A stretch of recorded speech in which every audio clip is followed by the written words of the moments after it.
இப்போ மாடு வந்து திடீர்னு முட்டை வருது இல்லையா, இதுக்கெல்லாம் காரணம் என்ன? வளர்ப்பு பத்தலையா? என்ன மாதிரி மாடு வளர்க்குறதுக்கு என்ன, எப்படி வளர்க்கணும்? இல்லை அதுக்கு ஏதாவது வகுப்பு, இது யார் இவங்க தான் வளர்க்கணும்னு எதுவும் இருக்கா?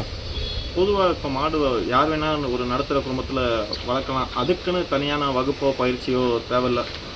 நம்ம தமிழ்நாட்டில் அதுவும் தென் தமிழகத்துலாம் நம்ம மாடு சார்ந்தே தான் அந்தைய காலத்துலேருந்து நம்ம வந்திருக்கோம். யார் வேணால் வளர்க்குறான். அதே மாதிரி முட்டுற மாடை நாங்கள் பொதுவாகவே அவுத்து விட மாட்டோம் வெளியே.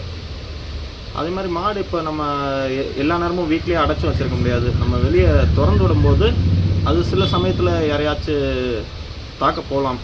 அது எதுக்காண்டி போகுதுன்னா, வேணுக்குன்னே அந்த மாதிரி போகணுன்ற மாதிரி போகாது.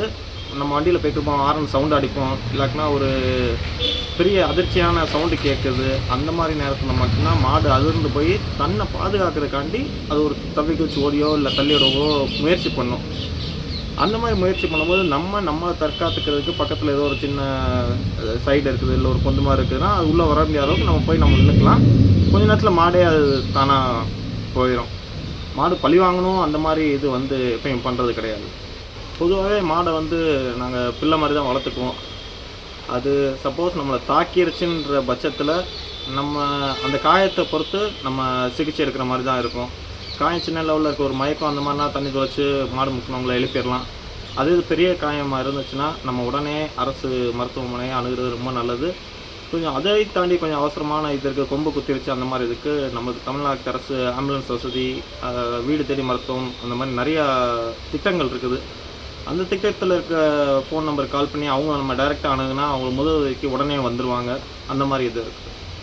மாடு பொதுவாகவே நம்ம ஒரு 10 மணி நேரம் 12 மணி நேரம் கட்டி வச்சுட்டு பால்லாம் கறந்துட்டு அதை நம்ம அவுத்துடும்போது அது ஒரு சந்தோஷத்துலையும் குதிக்கும். அது நம்ம பார்க்கும்போது அது ஆக்ரோஷத்தில் இருந்து நிற்போம், சந்தோஷத்தில் குதிக்கும். ஆனால் யாரையும் போய் முக்கி தூக்கணும் அந்த மாதிரிலாம் இல்லை. பொதுவாக நாங்கள் பிள்ளை வளர்க்கும்போது நாங்கள் சாப்பிட்ற சாப்பாட்டில் இருக்கிறத அதுக்கு போட அந்த மாதிரி தான் நாங்கள் கவனிச்சுக்கிறோம். வெளியே அது வரும்போது கொஞ்சம் முந்தி மாதிரி அந்த காலத்து மாதிரி நமக்கு மேய்கிறதுக்கோ மேய்ச்சலுக்கோ இடம் கிடையாது. எல்லாம் வீடு போயிருச்சு. அது மேய்ஞ்சிக்கிற இருந்த இடத்துல நிறையா இப்போ பிளாக் அதெல்லாம் போட்டு மண்ணை போட்டு மேய முடியாமல் ஆயிடுச்சு.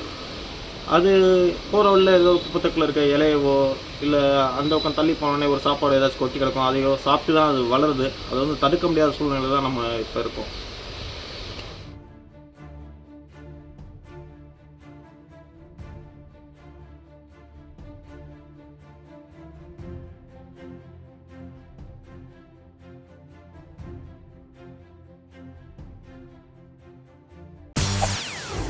செய்திகளை உடனுக்குடன் தெரிந்து கொள்ள உடனே சப்ஸ்கிரைப் பண்ணுங்க.